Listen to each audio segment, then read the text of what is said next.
Tidak ada yang terlihat aneh saat keduanya pergi. Namun pada rekaman berikutnya, Sukan terlihat kembali seorang diri.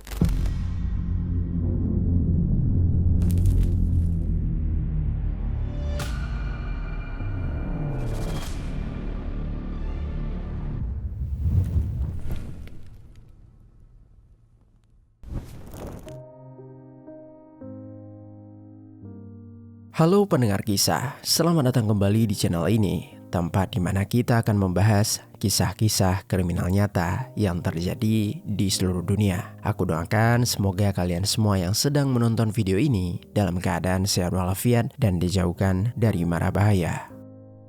Selama puluhan tahun, sebuah hutan yang terletak di salah satu daerah di Thailand sudah seperti suatu bagian dari hidup wanita ini. Dia sangat tahu jalan-jalannya, tahu tempat mencari jamur dan hampir setiap hari keluar masuk di kawasan tersebut. Namun pada suatu siang, hutan yang sangat dia kenal itu justru menjadi tempat terakhir yang dia datangi. Wanita itu pergi seperti biasa, namun kali ini dia tidak pernah kembali. ป้าบัวเขียวเดินนำหน้าเลยนี่ครับแล้วมีเพื่อนบ้านเป็นผู้หญิงอีกคนหนึ่งก็เดิน Apa yang sebenarnya terjadi kepada wanita lansia ini? Langsung saja kita bahas kisah di baliknya.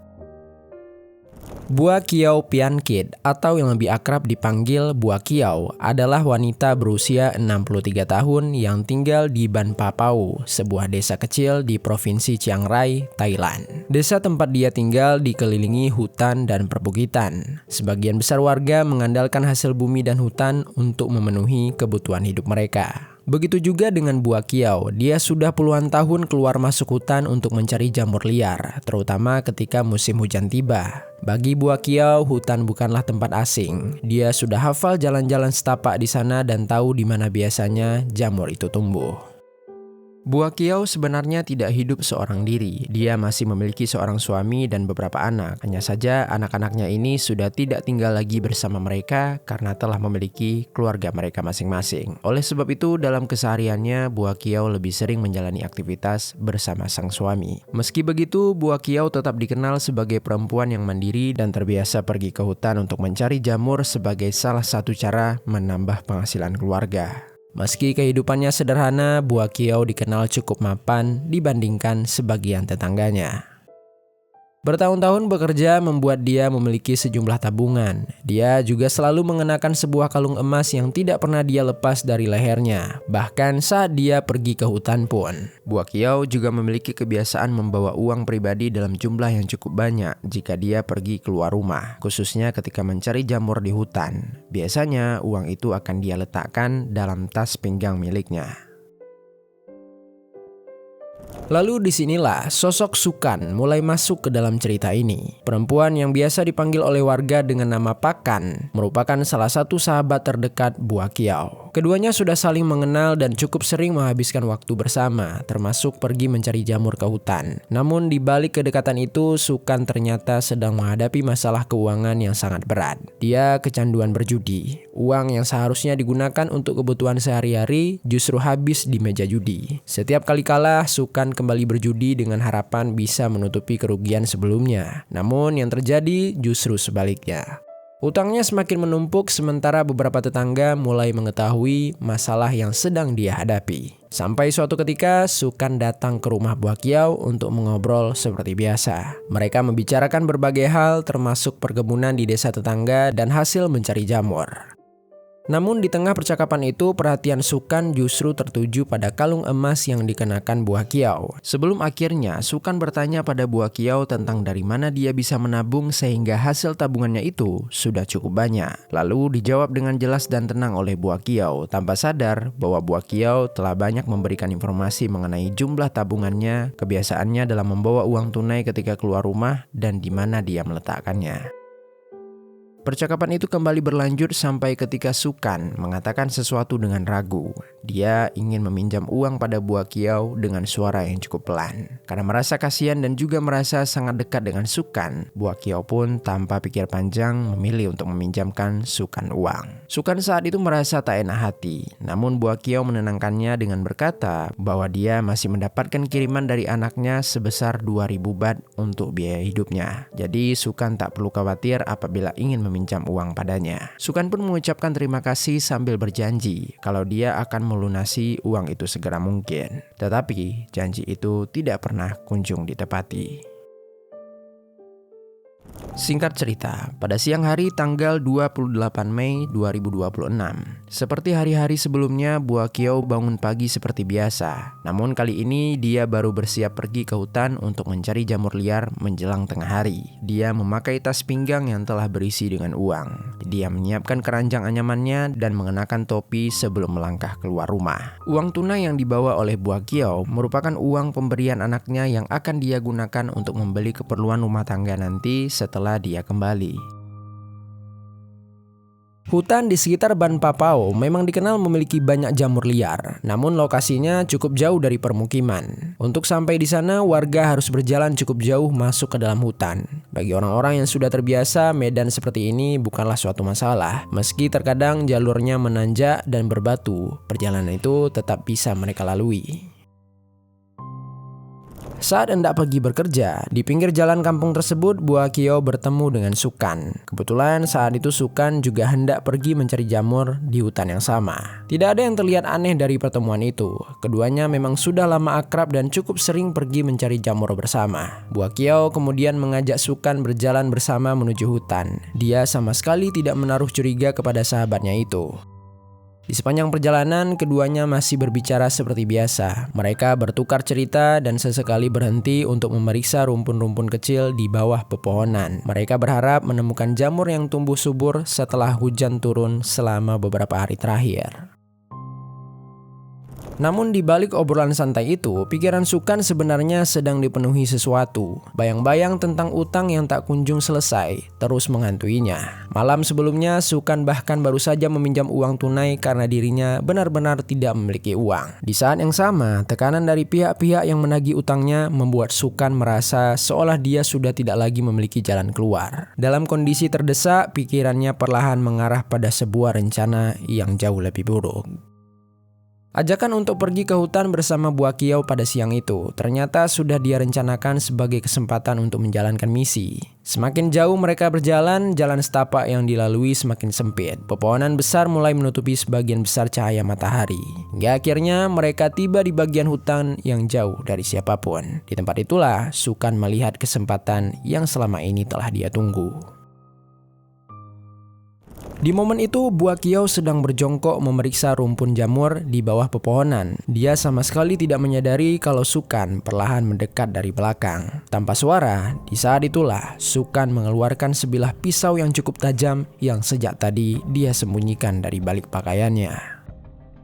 Dia kemudian mempersempit jarak, lalu tanpa ampun, Sukan menikam Buah Kiau tepat di bagian kepala, wajah, dan juga lehernya secara berulang kali. Serangan itu datang begitu tiba-tiba. Buah Kiau yang sudah lanjut usia tidak sempat memberikan perlawanan berarti. Rasa sakit dan terkejut bercampur menjadi satu. Namun di tengah hutan yang sepi itu, tidak ada siapapun yang bisa menolongnya.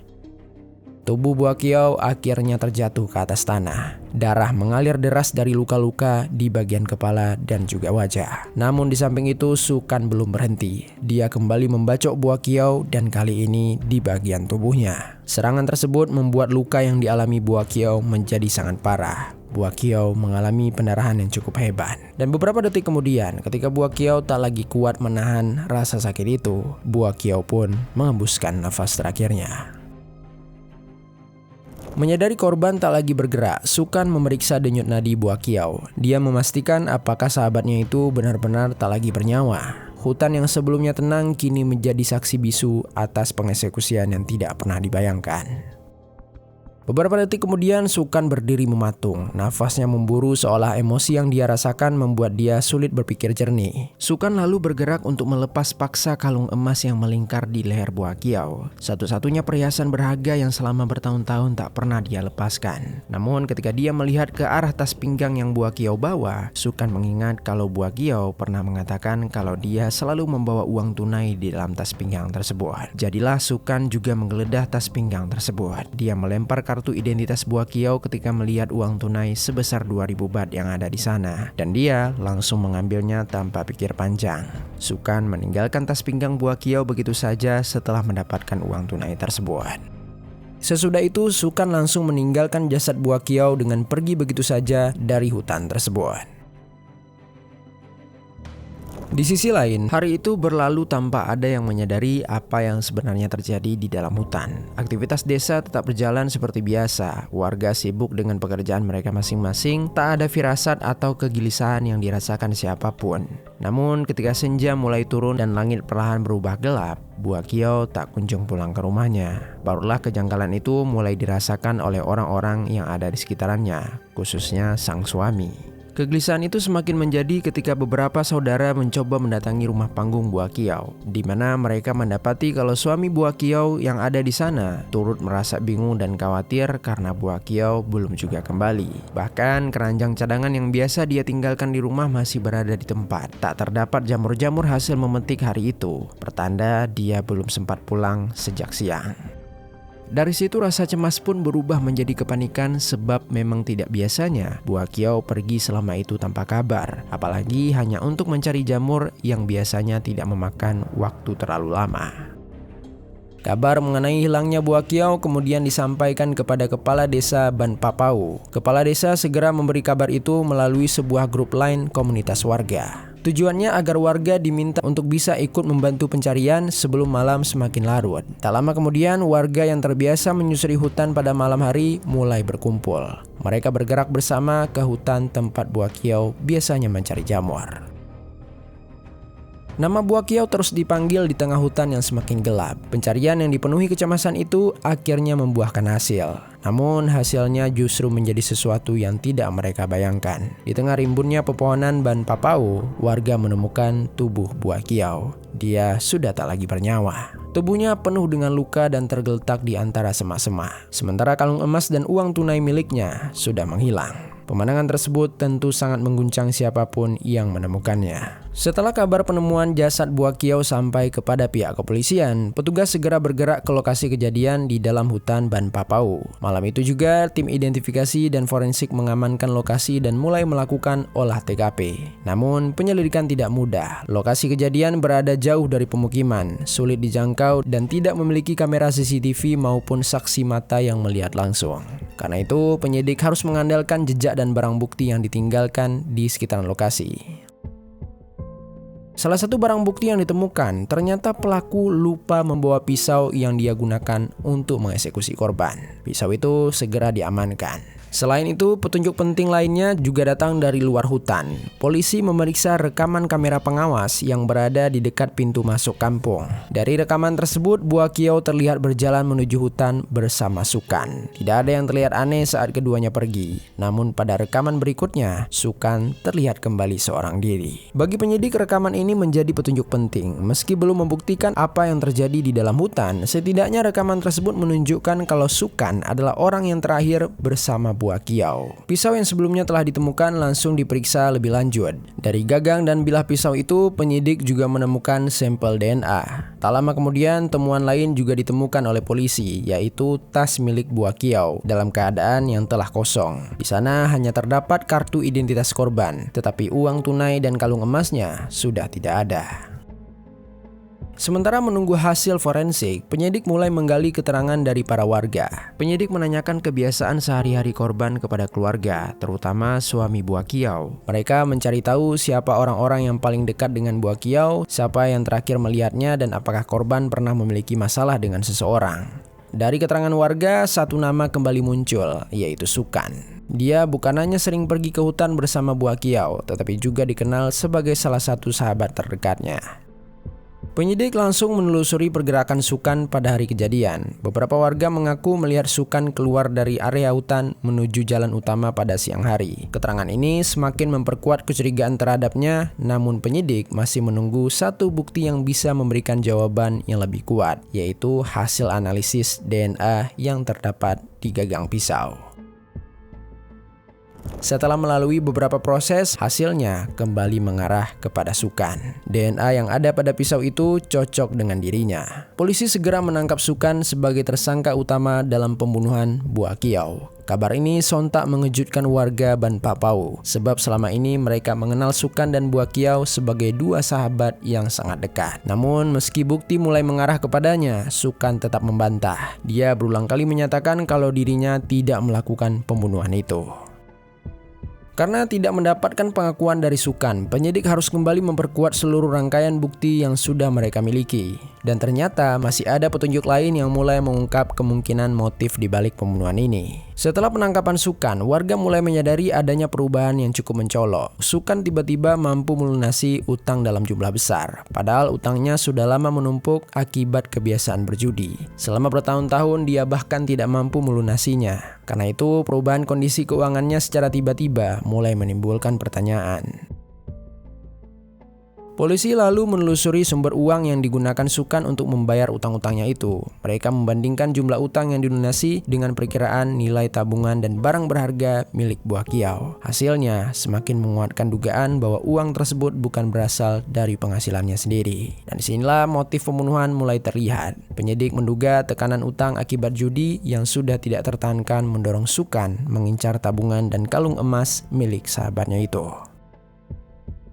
Untuk memperkuat dugaan, polisi kemudian melakukan penggeledahan di rumah Sukan. Salah satu barang yang mereka cari adalah kalung emas. Namun kalung tersebut tidak bisa ditemukan di rumah Sukan. Meski begitu, penyidik tak menyerah. Mereka lalu memeriksa catatan transaksi dari sebuah toko emas di kecamatan tetangga. Catatan tersebut menunjukkan bahwa seseorang dengan ciri-ciri yang menyerupai Sukan pernah menggadaikan sebuah kalung emas. Meski bukti semakin bertambah, Sukan tetap membantah. Selama berminggu-minggu dia bertahan pada keterangannya bahwa dia tidak melakukan pembunuhan tersebut. Di tengah semua itu, keluarga Bua Kiau terus menuntut kejelasan dan keadilan atas kematian anggota keluarga mereka. Penyidik tetap melanjutkan proses hukum dengan mengandalkan bukti yang ada. Mereka tidak ingin hanya mengandalkan pengakuan.